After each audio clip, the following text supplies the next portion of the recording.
7 News flashback when everybody in Queensland wore hats. Women and men felt naked without them.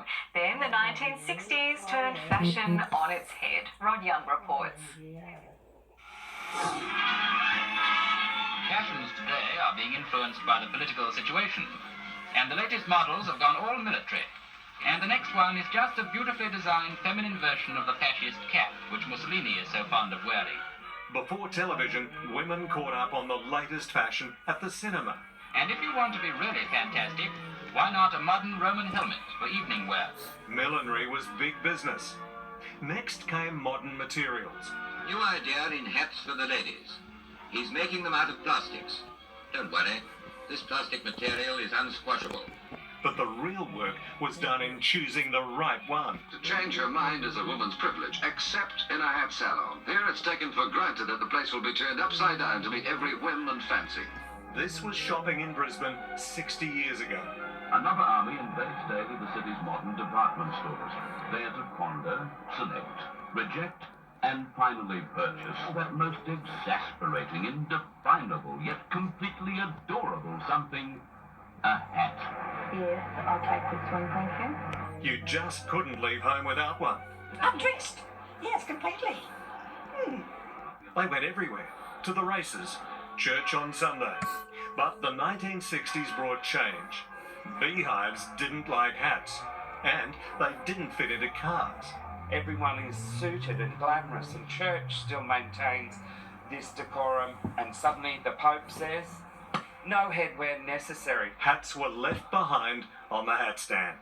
But there's one day when hats are still flavour of the month, and that's on race day, the busiest time of the year for designers. The Cancer Council wishes we'd all return to the good old days, perfect for skin protection. Not only for good looks, but also for the importance for sun protection and skin cancer control.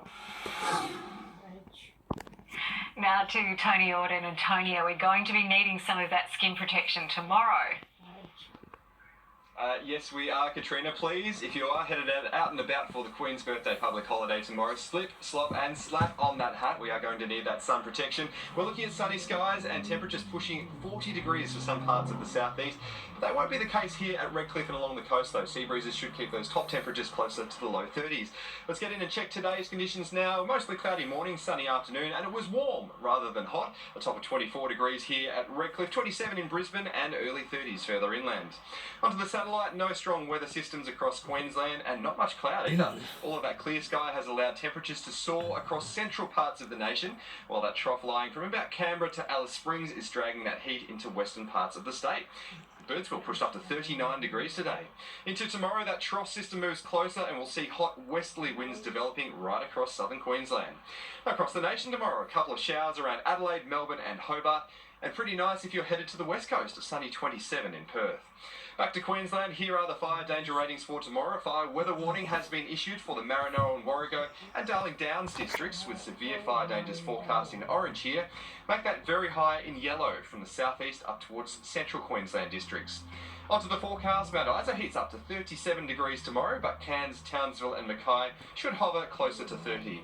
Heading south, well, it's all about those maximum temperatures. 39 in Longreach and Roma, even Toowoomba should push up to 35 degrees. Now back to the southeast, and there'll be a big difference between the coast here and those inland spots. 30 degrees in Redcliffe here, and Ipswich pushing closer to 40 degrees. Across the metropolitan area, inland suburbs pushing up around 35 or 36. Now Bodie's north-northwest winds around 15 knots early, then they'll pick up to 25 knots out of the north-northeast in the afternoon as those sea breezes get going. Now in Brisbane, 17 degrees tonight, a top of 34 around midday, and a touch cooler through the course of the afternoon as sea breezes start to push a little bit further inland and bring a little bit of relief, but they will also bring some extra humidity. Looking further ahead, even stronger winds and even hotter on Tuesday, up to 36 degrees. In Ipswich, relief will come from a cooler wind change early Wednesday morning. That'll drop the maximum back to 30 degrees there. Gold Coast is also cooling down on Wednesday, then there is a chance of some showers and storms around Friday and Saturday. Hopefully we can get some handy rainfall then. And onto the Sunshine Coast, a top of 33 degrees on Tuesday, then back to 25 on Wednesday. So Katrina, we are set to heat up for a couple of days, but that next cooler change isn't too far away. Some sweet relief, thanks Tony. Well, that is